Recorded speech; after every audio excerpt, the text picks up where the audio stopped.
Well, hey there, we don't suckers. It's your good fuck,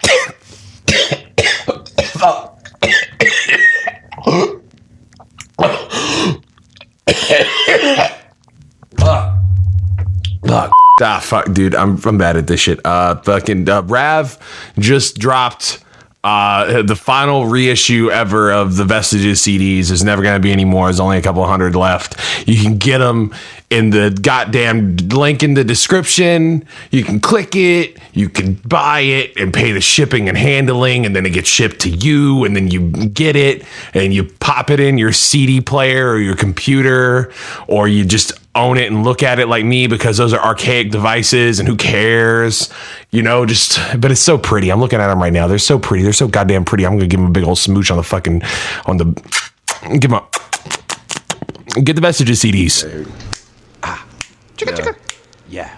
Kill Bill and Rav. We don't suck.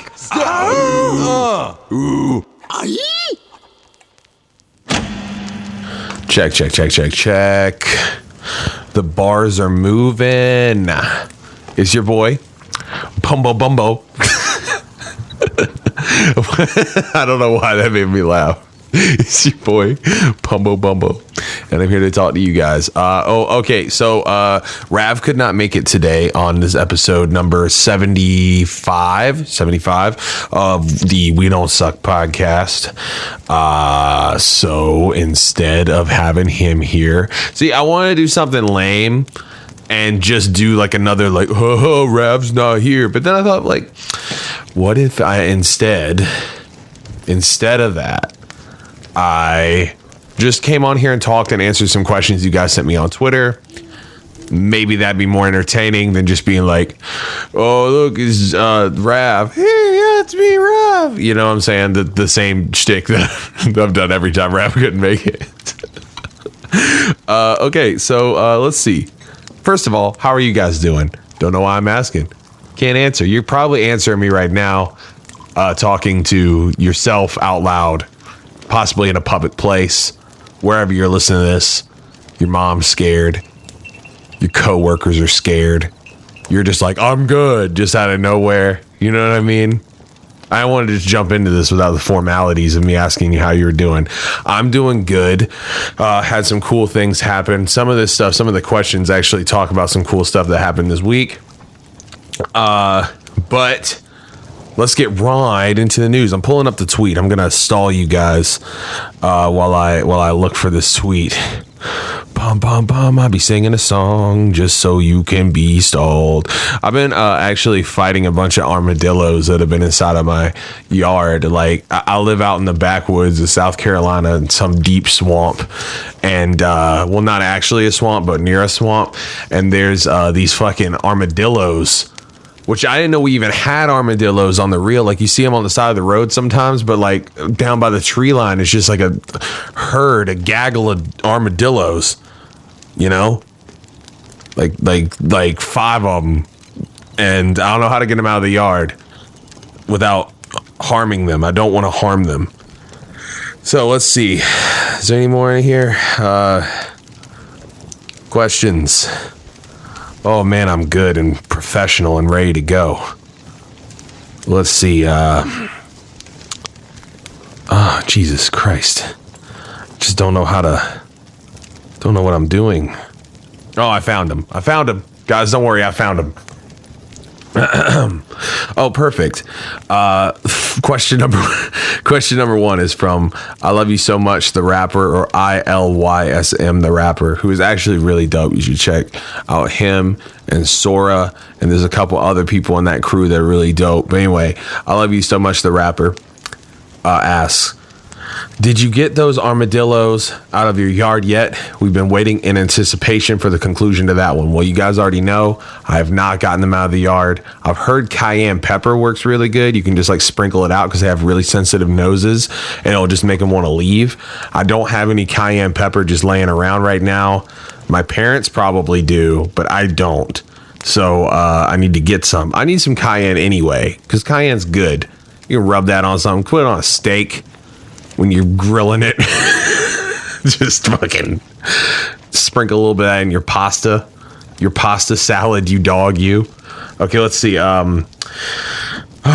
Jaden MM, who is someone who has fought me on Dragon Ball Fighters on stream before, asked, Phil, my boy, how are you doing as of 3 p.m. today? Honestly, today was nice. I did some, well, it's actually way later than 3 p.m. It's like almost 1 a.m. over here right now. But today was nice. I did some yard work. My dad came through and just like surprised, like he lives right next door to me, and he surprised me by cutting my grass, which I was trying to get the lawnmower fixed to do. And he fixed it and did that. And so then I've been like cutting down tree limbs and shit. I've been fighting armadillos. I found this really old karaoke mic from like the 90s. And I've been like making a bunch of music with it. Been recording freestyles and shit. It's been quite fun. Let's see. We're going to keep it going. Old Spirit says, when will we get a taste of that self-produced Kill Bill album you're mentioning? I'm probably not going to drop any singles off of the album before it's out. I'm not going to say the title of it yet, but just know that it is not close to finished yet, but it is going to come out this year. My goal is for it to come out this year at some point. I just want to do it right, especially it's my first self-produced. It's going to take longer to do, but I have like a concept behind it and I have a title. And I really am aiming for like 9 to 10 songs, but I want them to be like kind of longer songs than I normally do. I know I'm usually like a 2-verser kind of guy, so I'm trying to stretch it out a little bit more, kind of play with more song structure stuff. You know what I mean? So let's see here.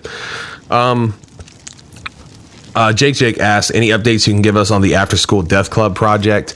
Okay, that was something I talked about on stream. I mean, After School Death Club was originally supposed to be a now it's just my producer alias, or you know, where I upload my beats onto SoundCloud, but originally it was supposed to be kind of like a clique that was outside of EXO, that was a bunch of people who are like musicians, producers, animators, video people, like videographers, editors, photographers, like almost every medium you can think of, like people who design clothes, and basically not as much of a group, but more of a collective that is like utilitarian in nature, where people can like basically a place to network and a place to have resources, like pool resources together. Because I know it's really hard for a lot of people to find beats or find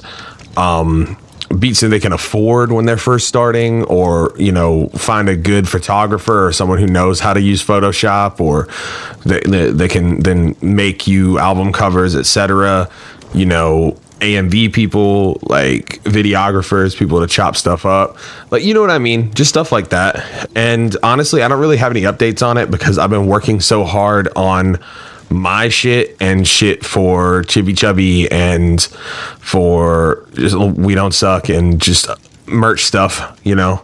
So, but I really do want to sit down and try to like not spearhead it, because I'm not good at spearheading things, but get the motion, like the ball in motion, for someone else to take the reins on it, if that makes any sense.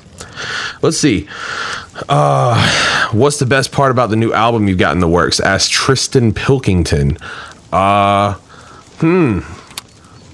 think, okay, I don't know if I could say this is the best part of the album for you guys, but for me, it scratches an itch that working with others doesn't. Like, I love working with Rav, I love working with Square, Arrow, pretty much anybody I'd be fucking with, but all of those projects feel like fun to me. Not to say that solo music isn't fun, but it's therapeutic in a different way. I write solo music for a different reason. I'm not trying to fit a void for someone else. I'm trying to, let me see how I can put this. I'm trying to make a manifestation of maybe the things that bother me, or something go away and talk about it. Like, I don't know. It's like it'll be sitting in my brain until I write about it. And then when I write about it, I feel better. It feels like I talked to someone about it, even if I didn't. And like, I don't have that many personal friends that in real life that I can like go to other than like my girl and like my mom. So I think I bury a lot of my problems in my notepad app on my phone. You know what I mean? I think that that's what I use. That's why I do this, really. You know, like I like making people happy and stuff, but the real reason why I do it is to get that off of my chest. And sometimes it's like, it's fun, you know, and I think this, I have complete creative control, and it's not to say that I didn't on other things.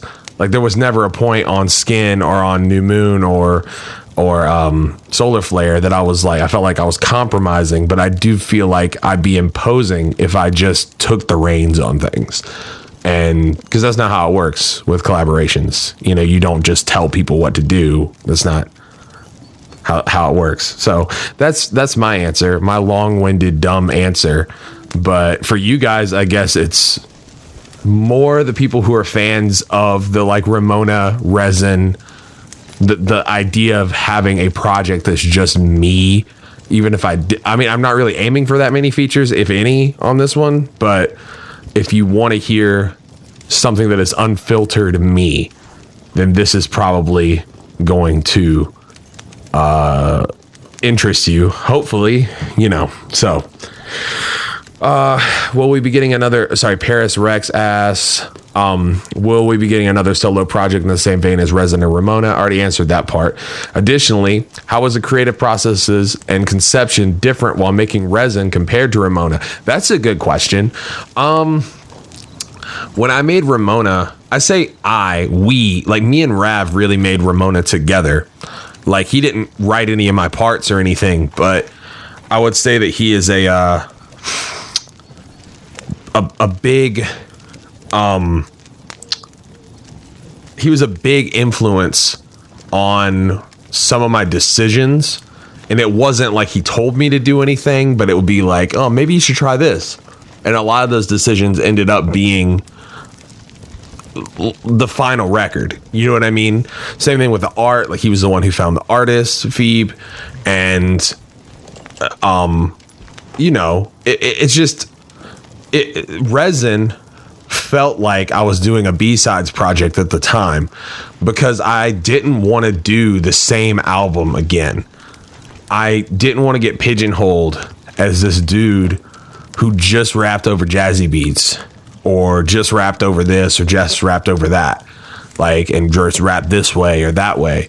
I listened to a lot of music. I feel like at that point it was the peak of me being like in tune with what was going on in underground rap. Now I feel a little bit more out of touch in a sense because I'm not as into underground like SoundCloud rap as I once was, because the whole vibe has shifted. Not saying it's better or worse, but I will say that like 2015 underground rap was like really, it felt like I was like, this is interesting and different to me, you know? And I'm not, a part of that was probably just because I was the age I was at then, and I felt like I really belonged in like a scene, if that makes any sense. So I really took a lot of those influences. Like I would say some of my biggest influences were like Ugly Mane, Xavier Wolf, all this stuff that you wouldn't think by listening to the first album. So that's like when you get songs like Prisms or Trapped, you know, it's a totally different vibe than anything that would have been on Ramona. I mean, there's still some crossover, obviously, but yeah, that's pretty much it. Also, Resin was made way faster. I made Resin in like a whole of like 3 months, like from start to finish. Some of the stuff was already recorded. Like Vibe Killers was actually recorded. My parts were recorded before Ramona came out, and it was we debated on putting it on Ramona and we didn't. Just because resin was so, it felt like it was so fleeting. Like every vibe was fleeting. It'd be like there'd be a sound and then like it would jarringly throw you into a new place, and it almost felt like flipping through channels. That was the vibe I was going for, was like flipping through channels late at night and you can't find like what exactly you want to listen to. So, you know, that's it was easier to incorporate something that had like that sample in it, you know, for vibe killers. But yeah, I feel like I'm rambling a little bit. It's a little late. So I apologize if I am. Let's see here. Skull Kid asks, who are some of your biggest influences with DJing / producing, like with Genzo the Trap Lord? I would say my biggest influences with the Genzo stuff and DJing in general, because I was like really wanting to do, around that time I wanted to do DJ sets as Genzo. I only did a few of them at like house parties and stuff, and they went real well. But like I love Mr. Carmack. I still do. But I remember being so into like Team Supreme and that whole side of the beat scene. And Mr. Carmack was a big one. Obviously, like dudes like Ugly Mane and like Space Ghost Perp. There's a couple of those joints. I mean, the Genzo stuff kind of went from this. It went from this like vapor trap. Like, it didn't really start as vapor trap. I would say it started more as like kind of a weird experimental like funk type shit, and then it went into the vapor trap stuff. But in between, there was this kind of, I was doing a lot of like alternative trap beats and stuff like that. Stuff that would be in kind of the same vein as a Mr. Carmack, or like trying to think of another person in that vein. I can't think of one off the top of my head, but all those like alt trap dudes from that scene, like the LA beat scene, like what's his name? God, I can't remember his name.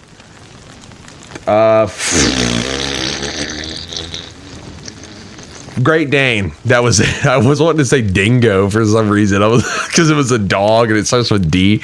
No, Great Dane. Like, he's a good example. Like, people like that, who it was almost like, I would say, I call them masturbatory beats. Like beats that are just like you're doing stuff just because you can, not for like the purpose of having someone rap over it. That's like one of my favorite types of beats.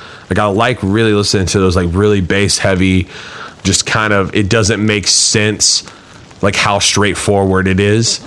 I love stuff like that. Saruda, that's another one. Saruda's really, really good though. Like on multiple levels too. Not to say that the other two aren't, but Saruda can kind of do whatever, I think. But those are like some of my biggest ones.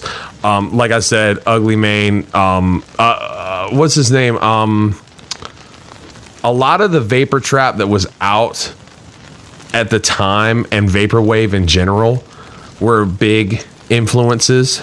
I'd say like Misogi, who at the time I think was going by Gogeta 13. Misogi was a big one. Like all the Echo Jam shit, like OPN. Like there was some Arca. Arca's another one that was a big influence. I was just listening to so much music, you know. Blank Banshee was a huge influence too. Even in the aesthetic, I loved Blank Banshee's whole shit, you know. So, yeah. So you got that, you know. That's it. Sorry if I'm just meandering a bit, but it was just, that was a very specific time. I kind of wish I could go back to being that into music. I don't know what the difference is now. I feel like I just listen to what I listen to now and just enjoy it in the car, whereas before I was just always had headphones on. Let's see. What are some of the things that have been keeping y'all busy during quarantine? Asks Earthling. I mean, I've been still moving. I guess I could talk more about that.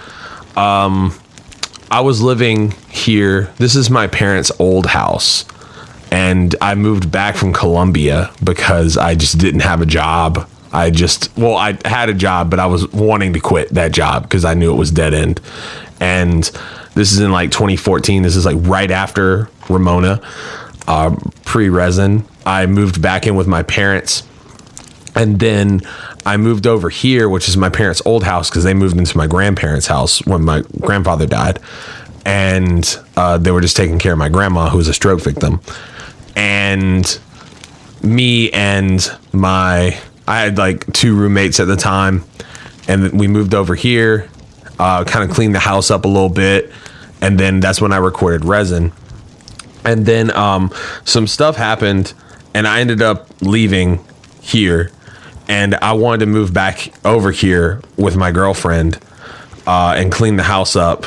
I'm not going to say any specifics on this, but my roommates kind of fucked my house up because I moved out a little bit before they did, and they didn't keep it in the best shape. On top of the fact that we needed to clean it up more, and it literally sat here for like 3 years, just no one living in it. And so we've been in the process of like basically like nature is trying to reclaim my house. Like, so we were in the process of trying to clean that up so me and Joe can get moved in. So I've been just doing that like a motherfucker. That I've been working on music, and I've been streaming. Streaming has been a big thing, and all the stuff with Rav on the channel. And yeah, it's been pretty much it.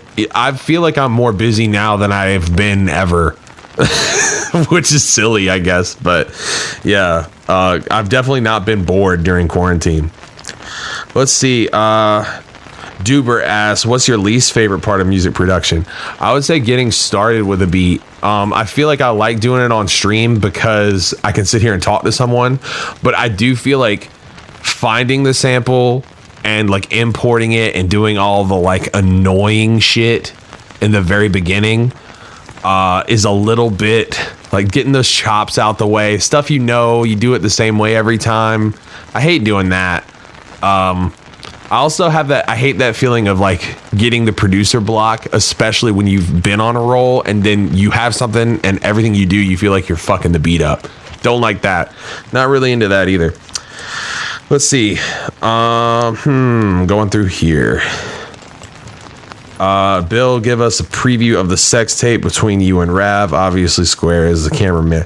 That's really fucking funny, dude. That's the funniest fucking thing I've ever heard in my goddamn life. That's the funniest fucking thing I've ever heard. Let's see here. Would you guys ever, Lumpus12 asks, would you guys ever tour around the East Coast or play anywhere in SC? I would play anywhere in SC. Honestly, if the COVID shit wasn't going on, I would be doing shows in SC just to do them, solo shows, just because why not, you know? But yeah, I would love to do more East Coast stuff. I mean, West Coast seems to be a pretty solid demographic for us. Like, we're literally we've been hitting spots that like our Spotify, like where we have the most listeners on Spotify. Honestly, like we had like this whole tour lined up for we were shooting for October, I think. I don't know what's happening with that because of the virus. I don't know I don't know. It stresses me out. Now I've been enjoying like not thinking about it because I was so zoned in on it. The idea of like, fuck, we're going on tour. It's going to be awesome. Blah, blah, blah, blah, blah. But I was all stressed out. Shows give me a lot of anxiety. Like when I'm on stage, I always feel like I'm a fuck up constantly. I feel like I have the worst. I think it's because I'm ADD. I just can't focus and remember my lyrics, and I also get kind of mush mouthy after a while, and it's hard for me to just get used to. I can practice over and over, but I always fuck something up, you know, it feels like. Anyway, Donnie Yellow, this is a good question.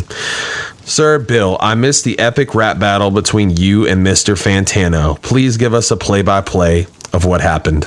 Okay, so this is funny. So recently, Matt Watson of Super Mega and Harrison Tucker and Jackson Tucker and Carson Tucker, all I guess all of Super Mega.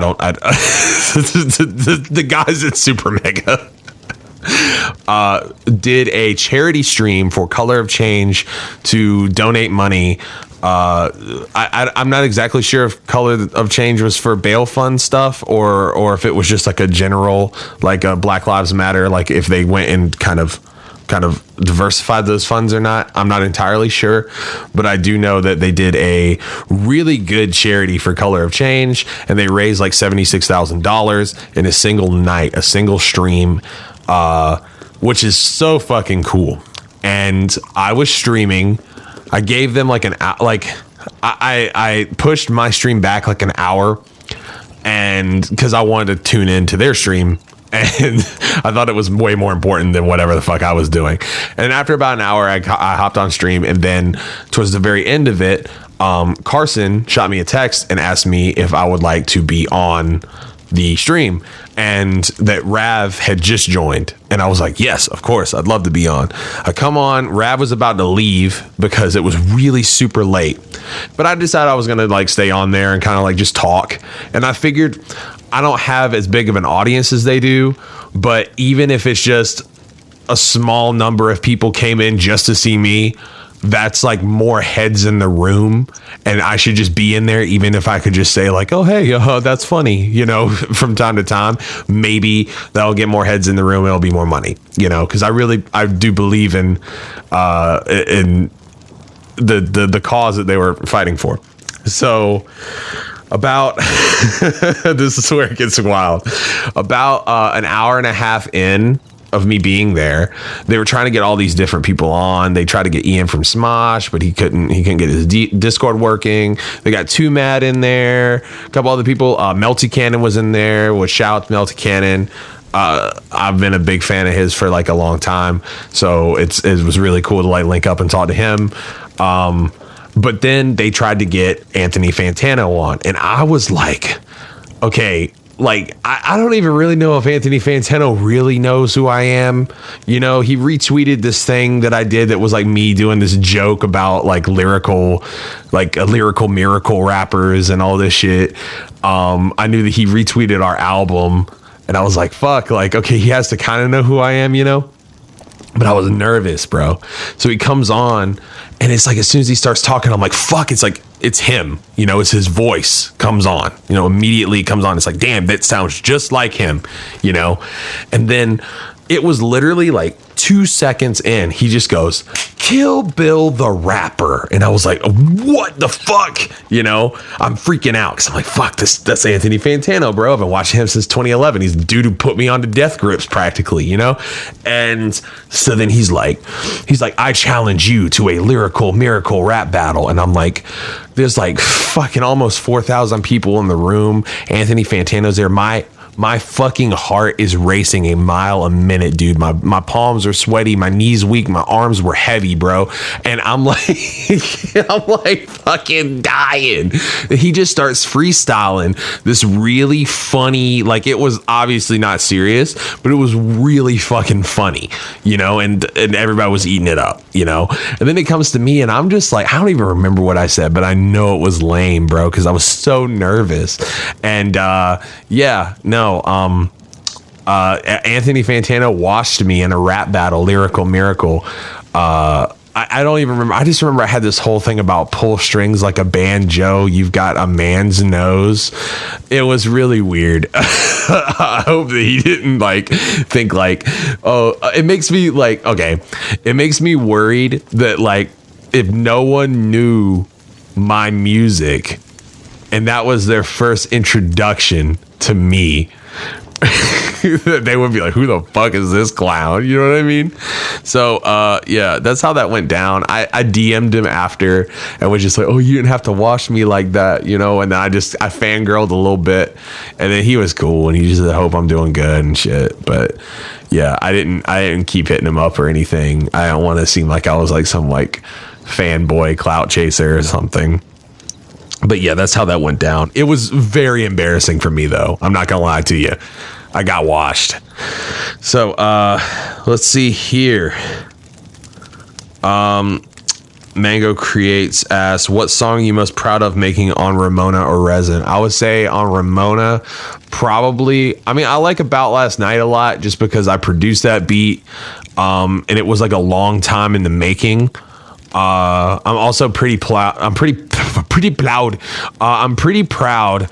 of how I flipped the sample on that. On Resin, I like Ghost a lot just because it's way, way different than anything else that I did before then. I'd say my favorite, I don't know. It's so weird. I'm really bad at answering, like, what are you most proud of? Or like, what's your favorite song from blank? You know, it's hard for me to do because I'm really bad at I'm bad at ranking things in general, especially stuff that's like I made, you know what I mean? Let's see. Here we go. Barcrow asked, why'd you name your first album Ramona? What was its significance? And optional question, do you plan on to re-release CDs or vinyl? So I named Ramona after Ramona Flowers, but not in the way that, like, the album's not about Ramona Flowers. I always envisioned, like, Ramona Flowers as being, like, this perfect girl, not in the sense of her character or whatever, but the way that, like, Scott Pilgrim idolized her as this kind of like unattainable, like almost unattainable, like he simped for her, basically. This unattainable goal, and he had to keep fighting and fighting and fighting for it, all of her evil exes and whatnot. And I always liked the idea of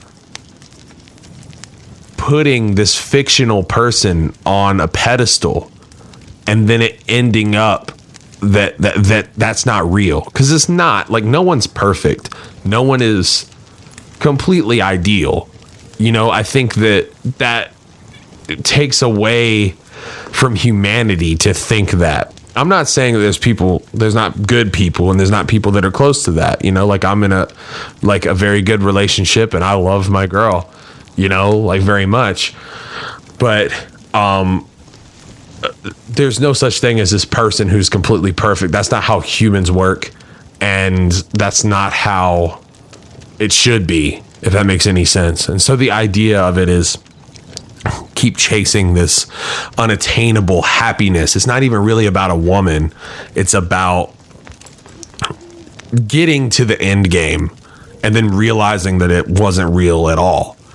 But chasing it was more fun than getting it, you know. That's why I named it Ramona. So just so everyone knows, I didn't name it, like, the album is not literally about Ramona Flowers. A lot of people say that. A lot of people will be like, oh yeah, this dude's such a big Scott Pilgrim fan. I'm not even really that big of a Scott Pilgrim fan. Like, I think it's dope. I like the graphic novels a lot. The movie was cool, but I don't like watch that movie a lot or anything. I thought it was cool when I watched it, especially the first time I saw it.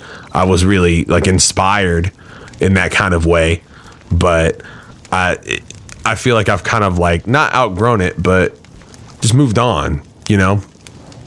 Yeah. So, okay, moving on. Do I have any funny drinking stories? I actually have a fucking hilarious drinking story. So, oh, sorry, that was by, I see it's just Black Lives Matter on here. What's your at? Let me see. Charlie Can Art. Okay. So, I'd say it was around, yeah, it was the summer that Rav came down when we were working on Ramona. I have this friend who was in the military, and he came back down for, I guess he just came down for a few weeks during the summer, and we went over to his house in my hometown, and we all, like, Rav never drank back then, and we're all sitting there drinking, and I'm a big dude, man. Like, I feel like I handle my liquor pretty good. But Rav was like, yeah, dude, let me drink too. And he's just fucking slamming him back. Now, just bear in mind, I'm like 4 Ravs, bro. I'm a big fella, you know? And so I'm slamming them down, but I'm like, all right. Like, I'm drunk, but I'm okay. You know, I'm not out of control or anything. Neither was he. He was slizzard as a motherfucker, but he was chilling. So anyway, he had this lawn in the back by this pool, and Rav was like, yo, dude, I don't feel so good. And I was like, oh man, that sucks, man. Are you okay? He was like, yeah, dude, I'm just gonna go lay in this grass for a little bit. And I was just like, okay. And so I'm just kind of like sitting next to him, and he's like laying in the grass, and I'm still drinking, I had like beer and all this other stuff. And I looked down at him, and he was just like, yeah, dude, I think I'm gonna throw up. And I was like, dude, just throw up, you're in the grass, and he just like, I've never seen someone gently vomit before, but he just was just kind of like, there was no noise. It was just like, it just came out and fell down in such a graceful way, a polite vomit, if you will, and he threw up, and he was just like, I'm so sorry. And I'm like sitting here like, why are you apologizing? We're all getting fucked up. You threw up. Like, what happened? It's what happens. It was just so funny. It's actually not as funny when I retell it, but in my head, just remembering it was just fucking hilarious. I have a bunch of good drinking stories, I guess, but that's probably the first one that comes to mind that you guys would think is funny, is Rav politely vomiting. Let's see here. Is Rav a stinky little man? You know what? That was asked by Aiden. I'm going to say this. Rav is not stinky at all. I'm going to go ahead and dispel this myth, because I said one time something about him being stinky, and then someone ran with it. And then it was like this like running joke of like he was stinky for some reason. It was not even funny. It's like really not that funny of a meme, but I remember people kept saying it over and over to him, and I was like, wow, why are people doing this? And then I didn't realize that I was helping perpetuate that, because I thought I was just like roasting my boy in the same way that you should. I didn't realize that I was feeding the fires on that one, if that makes any sense. So he he hit me up one day. I was like, yo, can you stop doing that? Because it's like completely anytime I do anything, someone's saying that I'm stinky or I have stinky feet. And I didn't really understand that at the moment, because I knew that it was just people fucking around. They didn't really think that he was stinky. But then Rav did the birdseed thing to me, which is even more ridiculous. The idea that I store birdseed in a dent in my head. First of all, what the fuck? But then I noticed that I would post a picture, and I hadn't like gotten a haircut in a while, and I finally got a haircut, and I got my beard trimmed and like all this other stuff. My mom helped me cut my hair. She used to cut hair, and so it was nice. And I was like, dang, I feel like I look pretty damn good today. And I posted the picture, and literally every fucking comment was birdseed. Yo, show us the fucking birdseed. Birds. And I was like, oh, this is how that feels. And I will say, just for the record, don't like birdseed jokes. It was funny for like 5 minutes. People do that shit all the time, and I'm always just like, I've muted so many people, so many nice people that have done that. So no, Rav's not stinky. Max Harwood said, who inspired you to make music? I think originally like Kanye West, Nas, Lil Jon. Lil Jon was the first one, I guess. Well, really the first one, if you want to talk about like the first thing ever that made me want to make music, was my parents were really into like 70s classic rock stuff, and they liked Boston a lot. They did More Than a Feeling, and that was like a pretty great song. I still like More Than a Feeling a lot. I love the like guitar tones and the way that like the vocals are mixed and stuff. But I will say that like that was the first thing, was like that type of music, and I wanted to be a rock star originally. But I think I heard Lil Jon, and that was the first time I really like got into rap, was through Lil Jon. I heard Get Low, and I got the same vibe from a lot of like hardcore punk and like metal and stuff. And I was like, oh, this is like what I can get into. And then that slowly got me into it. Nas was the first one that made me want to rap. And then like just from there, like everything inspires you at that point. Like everything you listen to will kind of inspire you. Like Kanye made me want to get good at making beats. RZA made me want to get good at making beats, etc. I feel like I'm not as good at hiding my inspirations, because I'll hear something and just immediately go like, oh, I want to do my version of that. I don't think there's anything necessarily wrong with that, but that is like a thing. Let's see. What else we got in here? If you had to change your rap name, what would it be? Asked Shibo. Atisuto. I really liked, okay, because like a lot of people call my real name is Billy. Like on my birth certificate is Billy. So I like the idea of like you know, like the Bayou Billy, like Billy from the Bayou Billy. But I love big monster movies, like kaiju movies, and I like the idea of Kaiju Billy, and it's still like KB. And I kind of wanted to add that as like an AKA at some point. But I said that one time to, I think, my mom, and she was like, did you say Guy Jew Billy? And she's like, you can't make fun of Jewish people. And I was like, no, it's Kaiju. So yeah, Kaiju Billy. But apparently I like Kaiju Billy. I think it's kind of cool. But let's see. Oh, let's see here. Going. Thoughts on the 10,000 hour rule? For people who don't know, it's supposed to be like you're not really good at something until you dump 10,000 hours into doing it or practice. I don't really know if that's true or not with rapping. I think that you'll probably be way better at rapping and after you put 10,000 hours into it. I don't know how many hours I've actually put into music. I imagine it's probably 10,000. I don't know. I really don't know. I'm pretty lazy. I don't know. I'd say that there's certain things that require skill. But I also think with rapping, it's less about skill and a lot of it's just sauce. A lot of it's just like some kind of just little umami that you can't really put your fucking finger on, you know?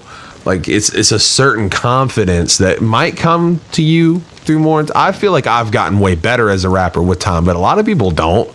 A lot of people are just kind of the same, you know what I mean? Or they get worse and fall off, you know? So it's like, I don't know. With rapping, I don't know about 10,000 hours, but like I would say like if you're a fucking artist or you produce or something that's like actually like a thing that requires patience and it's less about just gut feeling, then yeah. But I don't know. I never really thought about it. Let's see here. Let's see here. Oni Eric asks thoughts on resin. I think it's cool. It was made so quickly and I was trying to do a lot of stuff with it. It's not perfect. I would say probably sonically I would think it's my worst album just because it's okay, like on a skill level, I think it's like my worst album, but it holds a special place in my heart. And I understand that it has its own kind of charm in that way to a lot of people, but I like it. When I first did it, it was like I just put out Ramona and there was a lot of people that were just like, this is great. This is good. Then I put out Resin and there were some people who were like, wow, this dude fell off. And I remember I'd never gotten like criticism online before. They were like, wow, it's just like, I just can't get into it. Like blah, blah, blah. But I also understood that there was a lot of those people who wanted just Ramona over and over and over again.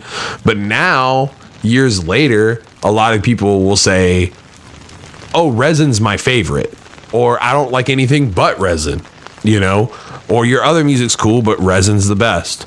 And it's weird because I think a lot of those people, I always just like chalk it up to they're just being contrarian, but I don't know, maybe it does hit them a certain way. I like it as a time capsule. That's how I like look at music in general that I make. So it reminds me of a very specific time in my life. It was right when I first met my girl. I was doing a lot of like experimenting, just like in general with my life. I don't know. It was cool. It was a cool time. And I look back on it very fondly. Let's see here. No Talent asked me fave Metal Gear title. Also, how you been? I've already answered how I've been. I will not say it again. Favorite Metal Gear though, I really like Snake Eater. You know, MGS3, that's probably my go-to favorite just because it's just the best version of it to me. It's like it was perfect. Like it worked on a formula and they just really juiced it the fuck up. You know, I don't know, what was the one where you can change the camera angle, the one that came out afterwards? It's like the definitive version or whatever. I like that version a lot, but I remember having the original Snake Eater and just loving every minute of it. That was like one of the dopest Christmases. I got that for Christmas, and I got a bunch of other games that were like really fire, like all at one time. Like it was like I got like 4 games for Christmas, and like each one of them were like crazy good. But yeah, let's see. I also like Metal Gear Solid 4 a lot, and I don't know if it's because I haven't been able to play it because my PS3 is broke. But I remember it very fondly, and that was like right after I graduated was when I started playing it, and it was like the summer before I went to college was when I played the shit out of that game, and I loved it. But I mean, I like all of them. There's not a Metal Gear. I would say 5 is I wouldn't say it's my least favorite. It's fun. Gameplay wise, I think it's the most fun, but storyline wise, I think it's the weakest. But they're all amazing. Peace Walker's dope too. A lot of people sleep on Peace Walker. Rav put me onto Peace Walker, and I played it on the. There's like they did a re-release of it for PS3, I believe. It was really good.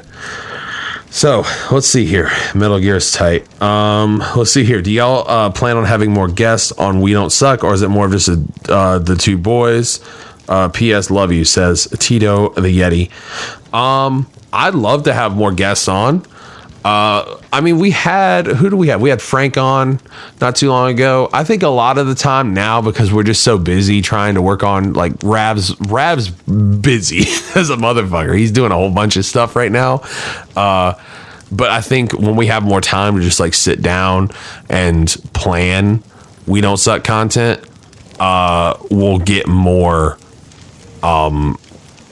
guests. I want to get more guests personally. I like the atmosphere of more guests, but I have kind of enjoyed this whole like little sit down, almost therapy session with me and Rav, because we don't get to talk as much as we used to, just because we both have lives now, and we're both at kind of a busy point. Like he's been working on his house, I've been working on my house. A lot of IRL bullshit's been in the way. So we usually will talk for like an hour just on the phone and then record. And then that's pretty much all we talk, other than like our little EXO meetings, you know? So it's been nice just to talk to him. You know, I do consider him like my best friend, you know? So it's nice to like just sit down and talk to him and not have anyone else, you know? So let's see here. Oh, this is funny. Okay, Nib at I Heart Garfield asks, if you could choose to go back in time and go to DashCon, Firefest, TanaCon, or Rainforest. I don't know what Rainforest is, but that sounds rough. Which disaster con would you go to and why? I would probably pick DashCon just because the memes were so funny, because I was so hardcore into Tumblr at the time, and the vapor trap, vaporwave rap scene, which all kind of bled together on Tumblr at the time.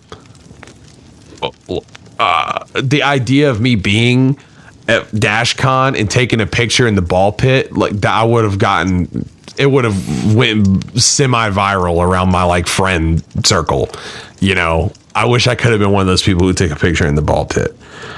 Firefest would have been rough. I remember seeing the stuff at Firefest and it sounded like it was a war zone. Firefest sounds the worst. I've never seen Rainforest. What happened with TanaCon? I don't remember exactly. It got shut down, or they didn't have the capacity for it, or something like that. I can't remember exactly what it was. I remember hearing that it was really bad. But yeah, I would pick that, you know. Let's see here. Marty Garcia 99 asks, does it bother you that most of your Marty says, does it bother you that most fans of your music are also super mega fans?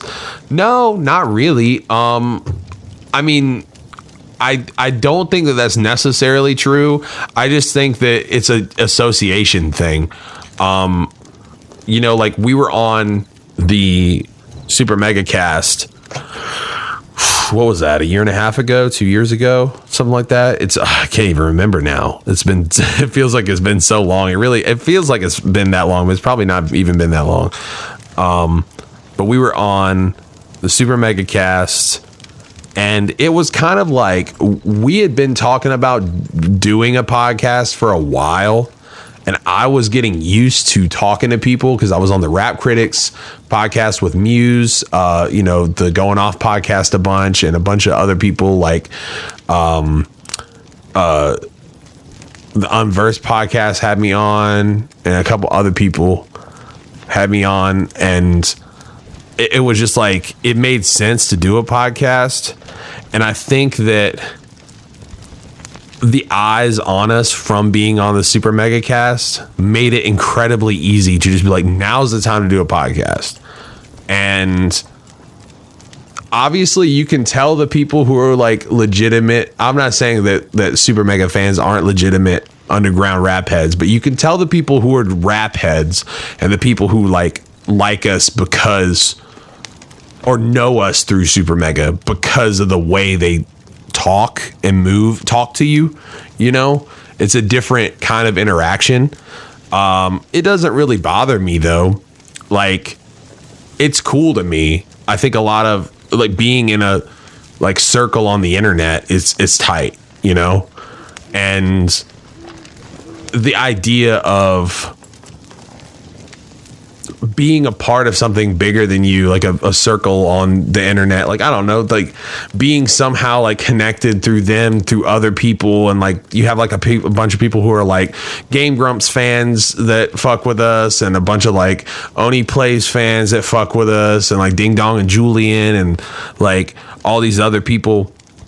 And it's cool, but I will say I feel like an outsider in that group, because like all of those dudes are YouTubers and we're kind of not, you know, like I feel like we're always in this like weird identity crisis, because it's like you want to be successful on YouTube, but I don't want to be known as a YouTuber who raps. I want to be known as a rapper who YouTubes, or some kind of middle ground in between, because I've never cared about, I mean, I care about YouTube, but I've never cared about being a YouTuber, you know. I do this because I want to connect with people and I want to make people happy, but I've never really wanted to be like chase that YouTube check, or like be the type of person who is video focused. Same thing goes for Twitch. Like I stream a lot, but I never want to be like a streamer who raps, you know? So that's why I feel like kind of an outsider in that group, because those dudes are just comfortable in front of a camera and I'm not. And it's a different thing.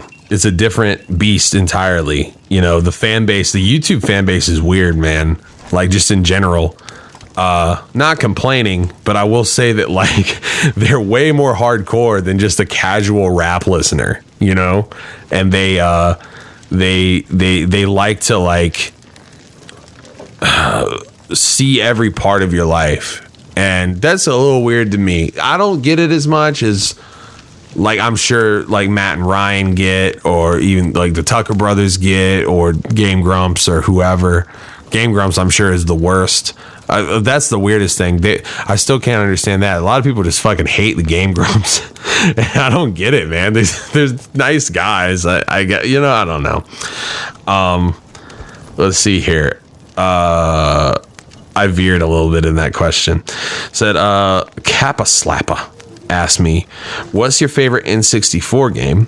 And what's your first memory of playing it? I mean, I guess my favorite was, I keep wanting to say it's Ocarina of Time just because it gives me a certain feeling, but Majora's Mask has to be. Majora's Mask is now my favorite, I think. Just speaking as I've been playing them kind of side by side, and I'm just like, damn, Majora's Mask makes me feel this way. And I remember the memory of playing it because I got it for Christmas and it had been out for a few months. And I kept pestering my mom to get it for me. And she was like, no, Santa could bring it. It's like basically, I've already got it, but I don't want to give it to you yet. But I got it for Christmas. And I really remember that being like the best Christmas I ever had. I got this DJ thing where you could like, it was like you could have your own radio show. Basically it goes through like the airwaves and you could talk into the microphone and play music and stuff. And I was so into it. And I got that alongside Majora's Mask and like a bunch of like, it was like an art book with a bunch of gel pens in it. And I was like, this is it. This is the best Christmas ever, And, yeah, dude, Majora's Mask. I remember that. And I also remember that was like the Y2K. Am I correct? That came out in 1999. So Y2K was going on and everybody was just afraid the world was going to end. And all the computers would fire all the nukes and shit. I remember being very young. And when midnight struck that year, I thought, damn, we made it. Like as soon as it hit midnight. And I'm just thinking now, like, wouldn't it have been funny if everyone was like, yeah, we made it. And then like when a nuke just hits us, like 5 minutes later. So yeah, no, that was my first memory of playing that. First memory of playing Ocarina of Time though, which is definitely a super close second, if not the first, I don't know. First time I played Ocarina of Time, I rented it from this place. We never had a Blockbuster, but we had this place called Video House. Then we got a nicer one called Movie Gallery. Never had a Blockbuster though in my small ass town. Video House had it, and I remember playing it, and I rented it, and I played someone else's save file first, so I knew that like Adult Link existed. And I was like, wow, this is so cool. But then I started a new game because I didn't want to spoil it for myself. And so then like I was just waiting for that moment when I would get to become Adult Link, and it would be so tight. And like all my friends were really into it, and we all had the strategy guides and all that other bullshit. I say bullshit. The strategy guides were tight. It had all the art in it. But yeah, that was probably my first memory of playing that. N64 was a great console. I love it. Let's see here. Dumbass asked me, who do you play in Tekken? I don't really play Tekken that often. When I do play, I play as King or Armor King, but I'm not very good at it, so I couldn't tell you. Yoshimitsu's cool too, but I don't know. Let's see here. Chris 2D asks, how does one begin to network? Was it hard in the beginning, and how'd you get better at it? I'd say like it is hard to network, but now you network without thinking about it. Like after you've started doing it, then you just do it without thinking about it. I'd say like really it's just networking at first is just finding friends that make music and you can just be friends with online. For me, that was incredibly easy because I was a part of a bunch of forums and a bunch of like, it was very easy to find people who would gravitate to you and you could talk to. So I started talking to Rav. Now, when it comes to networking, it just kind of happens. I never go out of my way to be like, oh, I'm gonna talk to this guy. Maybe this can happen. It's usually kind of like just a mutual thing that happens. I've never been the type of dude that's like wanted to become super famous through knowing somebody who knows somebody, but if that ever happened, it'd be cool, but it's not something I'm gonna go like look like an idiot chasing, if that makes any sense. I would say just be yourself and try to work with people a lot, because you never know like when the homeboy that you work with could like blow up, and you know what I mean, and like do stuff for people without the intention of getting like scratch other people's backs without the intention of getting your back scratched, because you'll make the world a better place. And I think that's, like obviously look out for yourself, but don't be afraid to invest time in people that you believe in. And I think that energy is good to have about you. And if you have that energy, it will come back to you. I don't know if you believe in karma or not, but I do believe in the idea of the energy you put out, you get back in a lot of times. So that's something. Try not to be too selfish and make shit with people, bro. Oh, let's see here. Beef Nug asked me, are y'all stopping Let's Plays in favor of streams instead? No, we still been doing Let's Plays. We've been recording them. It's just we've been stockpiling them to start doing daily content again, which is hard because we are also doing a bunch of other stuff. And it feels like we're in a constant state of trying to juggle shit. But I mean, we have a lot of Let's Play stuff like already recorded, well over a month's worth, like just sitting ready, you know? So it's coming, guys. It's coming.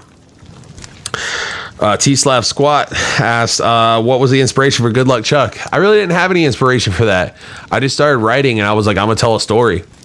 And I guess you could say like just movies with a twist.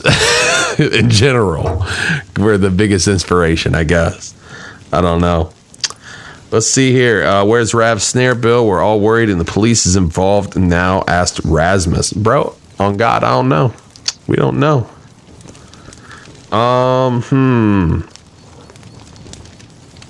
Let's see here. Trap asks, can you please give any amount of advice on writing techniques or practices that help put thoughts on paper? I'm sure it could be as easy as just practice, but I love the way you write and wanted to ask from the source. First of all, thank you for the kind words. Second of all, I would say, with me, I like the idea, and I say this a lot on streams and stuff. Try doing things from outside of your perspective. I would also say there's two parts of writing to me. There's like the technical aspect of things, and there's the content. And to me, you can't just like put all your effort in one or the other. Like I feel like you have to have some kind of balance in what you do. I've always liked big multis, and I always liked trying to find that tightrope between like, okay, is this too much in terms of, look, he's good at rapping, and then is this too much of like, you want to have good content and also be good at rapping, you know? To me, I would say learn the form of what makes a good rapper, and then break that down. Like, the same thing with production too. Like if you can do the most, then you can learn how to do the least well, you know, like master something and then break that down. Learn how to write 7-8 syllable multisyllabics and then learn how to flip that on its head. That's what I've been trying to do lately a lot with writing. Do kind of subversive like rhyme schemes or kind of odd song structures based off of the fact that I know how to do those straightforwardly. You know what I mean, though. How to be straightforward with my songwriting and song structures, but now take that knowledge and do it wrong. You know, do it a little jilted, you know, and I think that's important to learn something and then learn how to fuck it up. As far as like getting thoughts out, usually with me, and I know this sounds kind of funny, like a phrase will just pop in my head just randomly, and I'll be like, that's it, that's the beginning bar to something. And then when I have that beginning bar, I can have something to play with off of that. And you gotta like, I write very thematically now. I used to be very, I feel like I used to be really stream of conscious, and now I'm less that and more trying to focus, and like this whole verse has an overarching theme of this, you know, a lot of Skin, all the stuff from that was me trying to run with one theme and not break that theme for the entirety of my verses. You know, I didn't have a lot of hook stuff or chorus stuff on Skin, and so I was like, okay, well, I'm just going to be rapping verses for the most of this. I need to like really make it count. And so every verse that I did, I tried to stick to a very strict theme and not break it. And I'm trying to do that even more so on this new record. And I think like when you learn how to literally simplify it almost in a reductionist way of just, this verse is about flowers. It can be about everything in the world, but it has to do with flowers. Or this verse is about eyes. Like, it can be about anything that an eye does, but this whole verse is about eyes. I think that is cool. I don't know how to describe it any deeper than that. I feel like I'm rambling once again. I hope that this is making sense to you and is helping. But that's one of the things that I would say. Let's see. I'm going to do a couple more and then I'm going to cut it for tonight. Let's see here. Joey asks, thoughts on AEW wrestling? Honestly, I have only seen a few AEW things, but I love it. I've recently just gotten back into WWE because I got the WWE network, and then like literally today I sat down and watched a few of the women's matches on AEW because my girl is really into women's wrestling, and I was like, wow, they're really fucking wrestling their asses off out there. And also they got JR, Tony Schiavone, fucking Taz as commentators. Like, what the fuck? That's awesome. You know, like, I love all of those dudes. So yeah, it's cool. It's real cool. Isn't that Cody Rhodes? Pretty sure Cody Rhodes is the one of the dudes who helped make that. I don't know, maybe I'm thinking wrong, but let's see here. Skipping around trying to find one that would be perfect for here. Let's see here. Who in the underground hip hop community has the biggest chance of blowing up? Oh man, I don't know. I'm bad at this. I always say it's like, oh, it's this guy, and then or like, oh, this guy won't, and then this guy does. You know, so I don't know. I'm bad at that. Chance asks, why is rapping important to you as an artist? I feel like it's all I know how to do well. Like, I feel like I can produce pretty good, but I don't think I'll ever be like the best. And I know that I'll never be like the best rapper ever, but I think that I could be the best Bill that I could be. And that this is the one thing, it's the one way I can like sit down and like as I'm doing it, I feel like, damn, I'm doing something, you know. That's not just with rapping. I do some singing stuff here and there, and I write a lot of singing stuff that I never put out because I'm not very good at singing.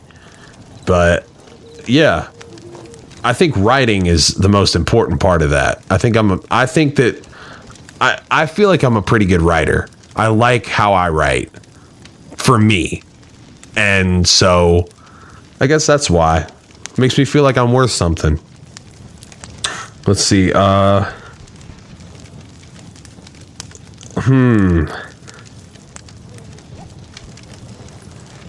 looking around here. Jada asks, what artists do you listen to as a guilty pleasure? I really don't have very many guilty pleasures because I just like things. And I don't really care about looking silly liking them. That being said, I really do like a lot of like early 2000s pop music.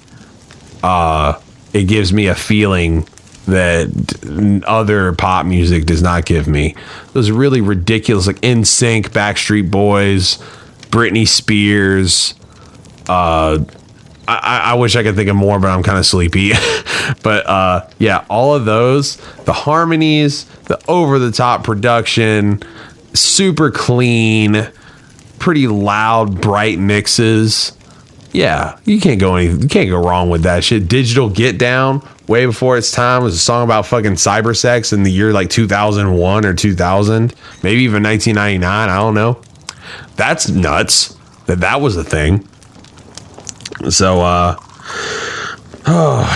let's see. I'm gonna do 2 more. Okay, Don't Spook Me, with a little frog emoji, says, if you had to switch to making another genre of music, what would you switch to? I really always wanted to do bedroom pop. That's the type of music my girl listens to. Bedroom pop would be really cool, or like whatever genre you would say, like shoegaze, like just kind of dreamy stuff.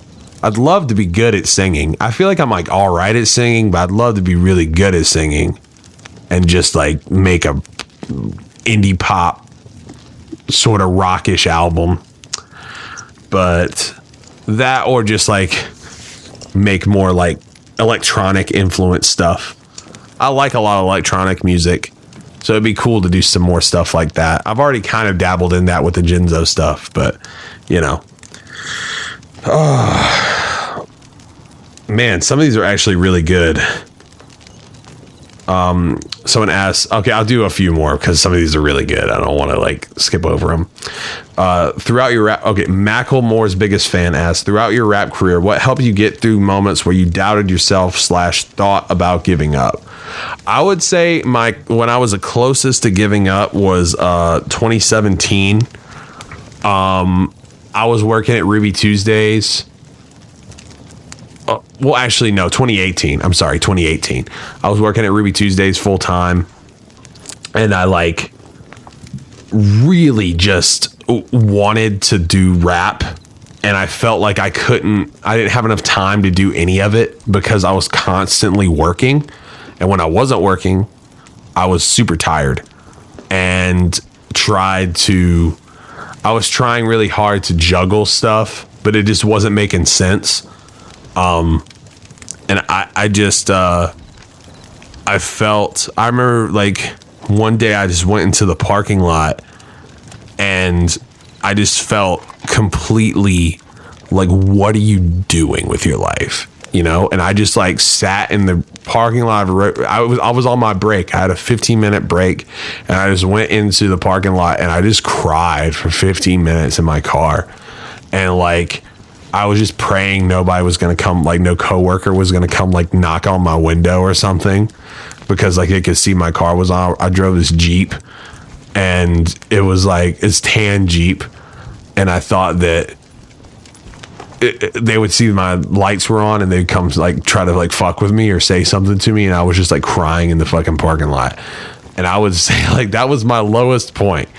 When I was like, I'm just going to give up and I'm just going to like, sort of kind of make music and just continue working at Ruby Tuesday for the rest of my fucking life, like because I didn't go to college. I don't know what the fuck I'm doing, you know. I would say one of the biggest things that got me through that was just forcing myself to just keep making music. And like right after that, I just wrote a verse in the car about that. And like, I don't know, like there comes a point when you realize that like when you hit a certain, I wouldn't say talent, but like marketability through your music, you realize that like you're all kind of on a similar playing field. Like the music becomes like as long as you can find a niche and find an audience, it doesn't even matter how good you are. And so like I knew I kind of already reached that point at some point, and I was like, well, sure, this person's on, but I feel like I'm better at rapping than them. And I kept like using that as like, oh well, I can do it, I can be better at rapping. And then I realized like it's not about being better at rapping, it's about figuring out how to market yourself in some kind of way. And like when I learned that, I feel like I I felt better because I felt like I was lesser than. And like, what am I doing wrong when so-and-so's doing this and it's working out? And a lot of it's luck, nothing in the entertainment industry doesn't have an element of luck in it. And I feel like that's a pretty... I feel like the thing that kept me going was remembering that I think I'm dope at what I do and being the best rapper I can be, And if you can say that about yourself, even if nobody's fucking with you at the time, if you know that you have some kind of lightning in a bottle and no one's seen it yet, just keep reminding yourself of that. That's what kept me going. That was the thing that was like, okay, man, someday someone will get it. Someday people will hear all this stuff that I've made and go like, wow, like he did a whole bunch of stuff and blah, blah, blah. Just keep making stuff. Fuck it. Try not to let it bother you, though. I let it bother me way too much. I felt like, I don't know. So let's see. Moving on. What do you do when you're not working on work and chilling at home? Asked Mark Yabara. I play video games. I hang out with my girl. I watch wrestling. I watch some anime, not as much as I used to. I should get back into it. I watch a lot of YouTube videos. I watch a lot of Angry Video Game Nerd, as funny as that is. I love that and Cinemassacre. All the like that's been my shit lately. It's just like old Angry Video Game Nerd stuff. Okay, let's see. God, there's a lot of questions here. Is Genzo Kill Bill and will Kill Bill kill me? Asked fucking schnoz weenie bitch. Yes.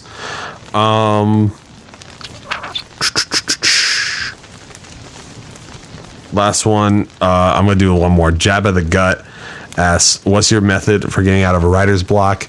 I always try to take myself out of my personal situation, like out of my personal I try to write from the perspective of someone else, even if it's me in a different timeline or me in a different reality than our own.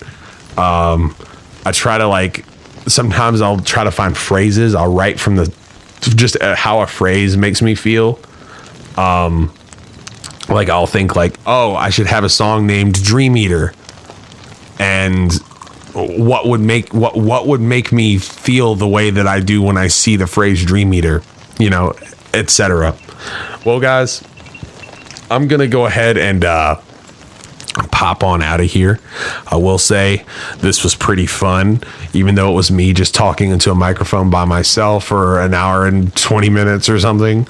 But I will say, I love you guys so much. Thank you guys for tuning in. Thank you guys for rocking with us. Fuck Rav. He ugly. I'm bad at ending things. I fingered George Bush's ass once.